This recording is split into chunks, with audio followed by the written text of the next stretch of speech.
जय माता रानी भक्तों, नवरात्रि हिंदू धर्म के सभी त्योहारों में से एक प्रमुख त्योहार है और हमारी सनातनी हिंदू पंचांग के अनुसार शारदीय नवरात्रि के पर्व का विशेष महत्व होता है।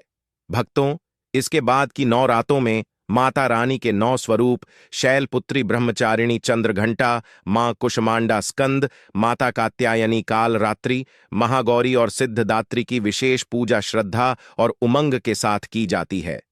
भक्तों, हमारे हिंदू पंचांग में माना गया है कि इन 9 दिनों में मां दुर्गा से जुड़ी सभी शक्तियां जागृत हो जाती हैं। इसलिए इन दिनों में मां दुर्गा की संपूर्ण विधि विधान से पूजा करने से आपकी सभी मनोकामनाएं पूर्ण होती हैं। भक्तों, सच्चे हृदय से कमेंट बॉक्स में लिखें, जय माता दी माता रानी आपके सभी कष्टों को समाप्त करें, आपकी झोली खुशियों से सदैव भरी रहे। भक्तों, नवरात्रि का महापर्व 9 देवी अर्थात 9 कन्याओं को समर्पित है।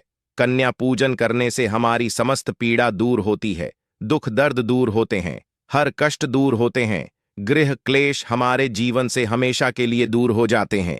यहां तक कि पितृदोष, राहु दोष, मंगल दोष काल, सर्प दोष मात्र कन्या पूजन से क्षण से पीड़ित व्यक्ति को राहत मिलती है, सुकून मिलता है, घर में खुशियां आती हैं तथा अकाल मृत्यु घर में कभी नहीं होती। दोस्तों, आपको बता दें, इस बार माता रानी पालकी की सवारी पर पृथ्वी लोक पर आ चुकी है और भक्तों के कष्टों को दूर करेंगे। जब जब माता रानी पालकी पर सवार होकर आती है, तब तब धरती पर फूल खिलते हैं और वर्षा होती है तथा हरियाली की उत्पत्ति होती है और जीवन सुगम हो जाता है। किसान के घर में साक्षात मां जगदंबा जगत मां का आगमन होता है। भक्तों, इस बार के नवरात्रि बहुत ही शुभ और मंगलकारी माना जा रहा है। इस बार शारदीय नवरात्रि 3 अक्टूबर गुरुवार को शुरू होकर और का समापन 11 अक्टूबर बुधवार को होगा। ऐसे में 12 अक्टूबर दिन गुरुवार को ही दुर्गा विसर्जन होगा। जो लोग माता रानी की स्थापना करते हैं, मूर्ति स्थापना करते हैं, वह लोग 12 अक्टूबर गुरुवार को विसर्जन करेंगे। दोस्तों, नवरात्र की अष्टमी और नवमी तिथि पर कन्या पूजन का विधान है। इस बार महाअष्टमी तिथि 10 अक्टूबर 2024 यानी कि इस दिन मंगलवार है और नवमी तिथि 11 अक्टूबर 2024 दिन बुधवार को है। ऐसे में आप अष्टमी और नवमी को इन दोनों तिथियां में कन्या पूजन अवश्य ही करें। कन्याओं को भोजन अवश्य खिलाएं। शास्त्रों में 9 दिनों के नवरात्रि को बहुत ही शुभ और मंगलकारी माना जाता है और वही 8 दिनों के नवरात्रि को अच्छा नहीं माना जाता है। ऐसे में 10 दिनों के नवरात्रि बहुत ही शुभ मानी गई हैं। भक्तों, शास्त्रों के अनुसार नवरात्रि के दिनों में माता रानी का पूजन करने से, कन्या पूजन करने से मां अभय वरदान प्रदान करती है। कुंडली में जो कष्ट होते हैं उन्हें ठीक कर देती है। श्रीधर की तरह ही सच्चे हृदय वाले व्यक्ति के सभी कष्टों का निवारण मान शीघ्र ही करती है। मां की उपासना से विनम्रता का विकास होता है, सभी कष्ट, दरिद्रता, दुख कष्ट नष्ट हो जाते हैं।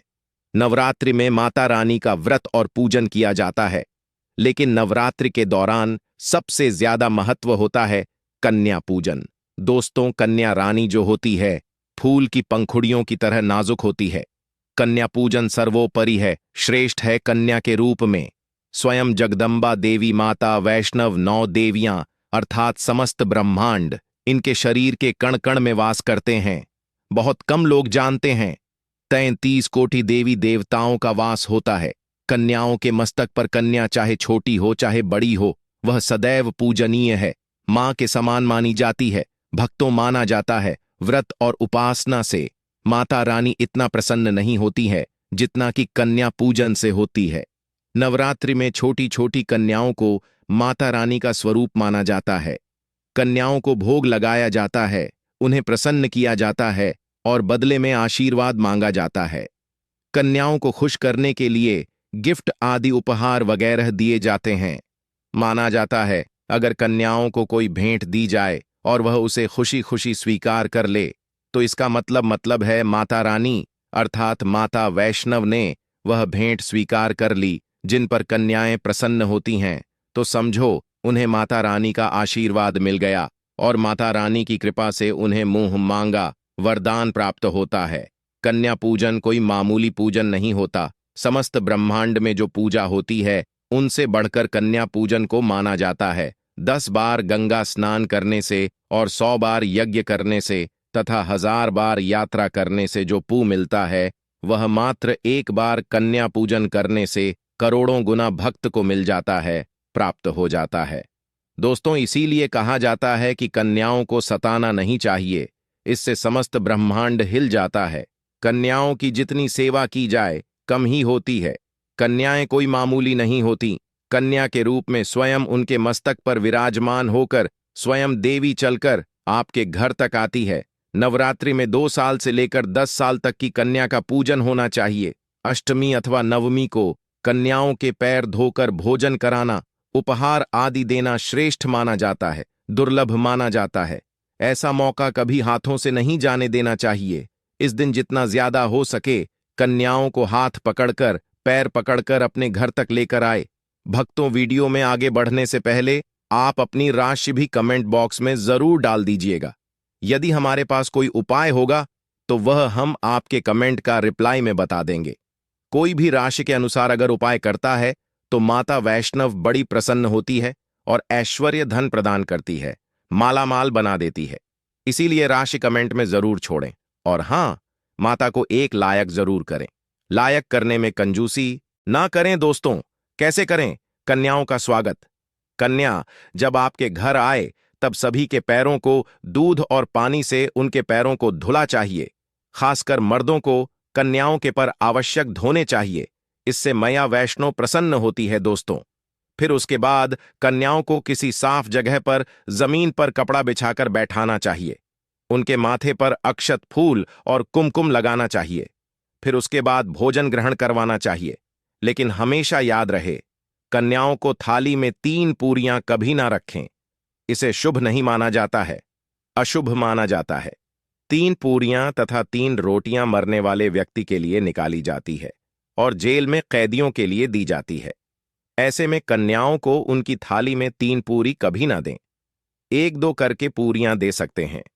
इससे 3 संख्या बढ़ जाती है और दोष भी नहीं लगता दोस्तों। कन्याओं को खाना खिलाने के बाद अंतिम में कन्याओं के सर पर लाल चुनरी उड़ाना चाहिए और भोजन में आपको खीर, पूरी, हलवा, चना तथा आलू की सब्जी, छोले वगैरह की सब्जी खिलानी चाहिए। पनीर आदि भी खिलाया जा सकता है। वैसे माता रानी का प्रिय भोजन खीर, हलवा, पूड़ी और छोले आदि ही हैं। लेकिन भूल से भी लहसुन और प्याज का इस्तेमाल कभी न करें, अन्यथा अनर्थ हो जाएगा। अक्सर कई लोग कन्याओं को कुरकुरे का पैकेट, चिप्स वगैरह का पैकेट खिलाते हैं, जो कि घोर अनर्थ माना जाता है, क्योंकि इसमें लहसुन प्याज का इस्तेमाल होता है, जिसके कारण आपका व्रत खंडन हो सकता है। मां दुर्गा क्रोधित हो सकती है। जहां आपने 9 दिनों तक लहसुन प्याज का परहेज किया, लेकिन आपकी एक गलती पूरे व्रत को खंड कर सकती है। इतना भी नादान नहीं बनना चाहिए कि माता रानी रूठ हो जाए और कन्याओं को भी अशुद्ध होना पड़े। कन्याओं को डब्बा बंद कोई भी ऐसी चीज ना खिलाएं जिसमें लहसुन प्याज होता है। कई चीजें ऐसी होती हैं मार्केट में जिसके अंदर लहसुन प्याज का इस्तेमाल होता है। ऐसा आप कभी मत करना दोस्तों। कई लोग कन्या पूजन में खाना घर पर नहीं बनाते और मार्केट से रेडीमेड लाकर ही खिलाते हैं तथा दही जलेबी खिलाते हैं, जो कि शुभ नहीं माना जाता है। दोस्तों, ऐसा खाना खिलाते हैं जिनके घर में मान लीजिए कोई दुर्घटना आदि हो गई है या घर में कोई बीमार है या कोई मुसीबत है, तब वह ऐसा करते हैं। लेकिन अगर आप स्वस्थ हैं, आपको कोई पीड़ा नहीं है, तो ऐसा भूलकर भी नहीं करना चाहिए। माता रानी दही जलेबी नहीं, आपके हाथों का बना भोजन खाना चाहती है, आपका प्यार चाहती है। फिर चाहे आप घर में एक ही पूरी क्यों ना बनाएं, माता के लिए आप स्वयं ही अपने हाथों से माता रानी को भोजन खिलाएं। देखिए, भले ही आप दही जलेबी खिला सकते हैं, परंतु माता को घर का बना हुआ शुद्ध भोजन ही अति प्रिय है। खासकर शारदीय नवरात्रों के दौरान घर में पक्का खाना अवश्य बनाना चाहिए। माता रानी बहुत प्रसन्न होती है। घर का बना पक्का खाना ही कन्याओं को खिलाना चाहिए। हमेशा याद रखें, कन्याओं को प्लास्टिक के बने धोने में खाना नहीं खिलाना चाहिए। ऐसे बर्तन पूजा पाठ के लिए शुभ नहीं, अशुभ होते हैं, क्योंकि प्लास्टिक के ज्यादातर बर्तन जो होते हैं जानवरों की हड्डियों द्वारा बनाए जाते हैं। इसीलिए ऐसा पाप मत करना। कन्याओं को हमेशा स्टील के बर्तन या पत्तों से बने बर्तनों में ही भोजन कराना चाहिए। बहुत ही शुभ माना गया है। अगर पेड़ के पत्ते में भोजन कराते हैं तो माता अभय वरदान प्रदान करती है। दोस्तों, एक और बात हम आपको बताने वाले हैं कि यदि नवरात्रों के समाप्त होने के बाद यदि बीच में कन्या पूजन में शुक्रवार का दिन पर किया जाए तो कन्याओं को कोई भी खट्टी चीज नहीं खिलाना चाहिए, क्योंकि शुक्रवार का दिन माता संतोषी को समर्पित होता है और माता संतोषी नवरात्रों के दिनों में सक्रिय अवस्था में होती है, यानी वह भी 9 देवियों के साथ में आपके घर में आती है। इसीलिए कन्याओं को भूलकर भी शुक्रवार का दिन खट्टी चीज घर में नहीं बनाना चाहिए और कन्याओं को भी खट्टी चीज नहीं खिलाना चाहिए। घोर पाप लगेगा, आपका किया कराया सब बर्बाद हो सकता है। खट्टी चीजों से माता संतोषी रुष्ट हो सकती है, चिढ़ सकती है, आपको श्राप दे सकती है। इसीलिए नादान ना बने दोस्तों। भोजन कराने के बाद कन्याओं की थाली में एक लौंग जरूर रखना चाहिए, क्योंकि लौंग देवी शक्ति तथा दुर्गा मां को बहुत प्रिय है। लौंग माता शक्ति का प्रतीक होती है। लौंग में नव दुर्गा का वास होता है। इन 9 दिनों में माता रानी को लौंग का भोग लगाया जाता है, तो खाना खाने के बाद कन्याओं को लौंग अवश्य अर्पित करें। माता रानी को अमृत से बढ़कर लौंग प्रिय है, इसीलिए कन्याओं को थाली में चुपचाप एक लौंग जरूर रख दें, आपका भाग्य चमक जाएगा। माता लक्ष्मी आपके जीवन में धन की कोई भी कमी नहीं होने देंगे। भक्तों, आपको बता दें, कन्याओं को उपहार में क्या दें। कन्याओं को खुश करने के लिए उनकी थाली में दक्षिणा डालें, ताकि आपके घर में संपन्नता बनी रहे तथा धन की कोई भी कमी ना हो। कन्या जब आपके घर से खुशी खुशी धन लेकर जाती है तो वह भी आपको खुशी खुशी कई गुना आपको धन प्रदान करती है। इस समय कंजूसी मत करना, खुशी खुशी कन्याओं को धन अवश्य देना। कन्याओं को कोई सुंदर गिफ्ट दे सकते हैं। शास्त्रों में बताया जाता है कि कन्या जितना खुश होती है, माता रानी उतना ही जल्द फल की प्राप्ति प्रदान करती है। ऐसे में आप कन्याओं को चॉकलेट बॉक्स दे सकते हैं तथा खूबसूरत कपड़े दे सकते हैं। याद रहे, काले कपड़े न दें और स्टील के बर्तन भी गिफ्ट के तौर पर दे सकते हैं। याद रहे कि कन्याओं को लोहे का कोई भी सामान नहीं देना, नहीं तो राहु केतु का प्रभाव आपके जीवन में प्रवेश कर जाएगा। राहु काल तथा राहु दोष आपको लग जाएगा, आप बर्बाद भी हो सकते हैं। दोस्तों, जब कन्या अपने घर के लिए प्रस्थान करें तो उनके चरण जरूर छू ले और अपने मन में अपनी प्रार्थना को पूरा करें। सच्चे दिल से मांगी मुराद माता रानी अवश्य ही पूरी करती है। सच्चे दिल का मतलब होता है मन में कोई भी लालच ना हो, और अगर वह लालच माता को पाने के लिए बन जाए तो उसे बोलते हैं सच्ची श्रद्धा और सच्ची भक्ति। ऐसी भक्ति के आगे स्वयं 33 कोटि देवी देवता आपको नमस्कार करते हैं। नवरात्रि में अगरबत्ती आप जलाते हैं या फिर आप गोबर के कंडे जलाते हैं या फिर आप माता रानी के लिए जो भी चीजों को जलाते हैं, तो भक्तों, भस्म का क्या करना चाहिए। जलाने के बाद जो अंतिम चीज होती है वहां चीज भस्म होती है। भस्म का क्या करना चाहिए, तो भक्तों हम आपको बता देते हैं कि इस भस्म को पूरे साल के लिए, 1 साल के लिए इस प्रकार की भस्म को बटोर करके रखना चाहिए, जो अगरबत्ती की भस्म है या फिर कहां जाएं, गोबर के कंडे की भस्म रखी है, क्योंकि माता रानी को हम जो कच्ची धूप जलाते हैं उसकी भस्म भी काफी सारी हो जाती है। क्या इसे में नदी में बहा देना चाहिए? अगर ज्यादा है तो नदी में बहा दीजिए, बाकी कम से कम आपको 1 साल के लिए आपको यह भस्म अपने पास में जरूर रखनी चाहिए। भक्तों, हम भस्म के बेनिफिट बता रहा हूं और इसके फायदे बता रहा हूं। इससे पहले अभी तक जय माता दी नहीं लिखा है तो जय माता दी लिख दीजिए। इससे हमें वीडियो बनाने का मोटिवेशन मिलता रहता है और माता रानी की कृपा आपके ऊपर और हमारे ऊपर सदा बनी रहती है, उसमें हमें आनंद मिलता है। तो भक्तों, जो भस्म होती है इसका क्या करना चाहिए। अगरबत्ती की जो भस्म होती है इसे पूरे 1 साल के लिए आपको बचाकर रखना होता है और इसे थोड़ी थोड़ी आपको खानी होती है।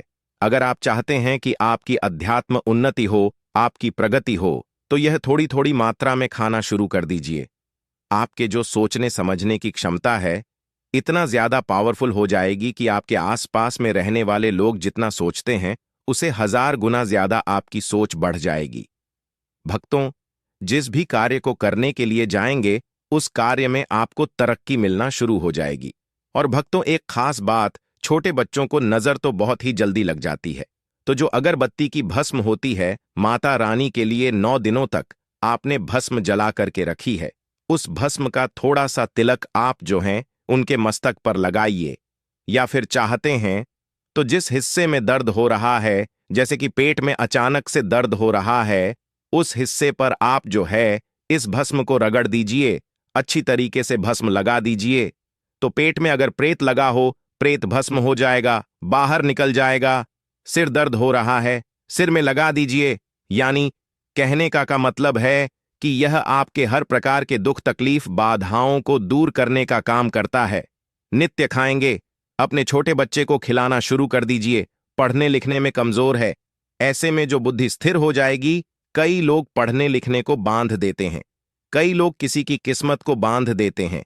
तो भक्तों, इन सारी समस्याओं से छुटकारा पाना चाहते हैं तो इस भस्म का तिलक प्रतिदिन जरूर लगाई। अगर दोस्तों आप इनका तिलक लगाते हैं तो फिर यह अति उत्तम है, सोने पर सुहागा होगा आपके लिए, और आपके बच्चे की जो पढ़ने लिखने की जो क्षमता है काफी बढ़ जाएगी। आप जहां भी जाएं आपको भी अध्यात्म उन्नति मिलेगी इस भस्म का। जब तक तिलक आपके सिर पर लगा रहेगा, कोई भी आपका बाल बांका नहीं कर पाएगा। और भक्तों, यदि आपके ऊपर कोई व्यक्ति तंत्र विकार करता है या करने का प्रयास भी करेगा तब भी नहीं लगता है। हमारे चैनल प्राचीन ज्ञान का मकसद है जनहित एवं जन कल्याण करना। आइए जानते हैं कि जत की बात का क्या करना चाहिए। आप में से अधिकतर भक्त या तो नदी में बहा देते हैं और अधिकतर लोग हैं यह धन स्थान पर रखते हैं। इससे फायदा नहीं मिलता दोस्तों। ज्योत की बात ही हमेशा जागृत अवस्था में रहती है। ध्यान से सुनना, जो कि बात को हमेशा आप जो है अपनी बाजू पर पहनना, बाजूबंद की तरह आपको इसे पहनना चाहिए। अगर लड़की है तो लड़की से अपनी भुजा में आपको इसे पहनना चाहिए। क्यों पहनना चाहिए? क्योंकि यह कोई साधारण नहीं है, यह साक्षात मां दुर्गा का आशीर्वाद होता है। यह साक्षात मां दुर्गा की कृपा होती है, प्रसाद होता है। 9 दिन तक अखंड जलने के कारण यह चैतन्य हो जाता है, इसमें प्राण आ जाते हैं, इसमें शक्ति आ जाती है। इसीलिए इसे पहनने के बाद कई प्रकार से फायदे मिलते हैं। अगर आप इस प्रकार के फायदे लेना चाहते हैं तो यह ज्योत की बात अवश्य धारण करें।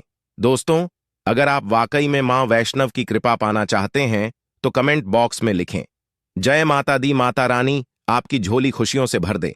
धन्यवाद।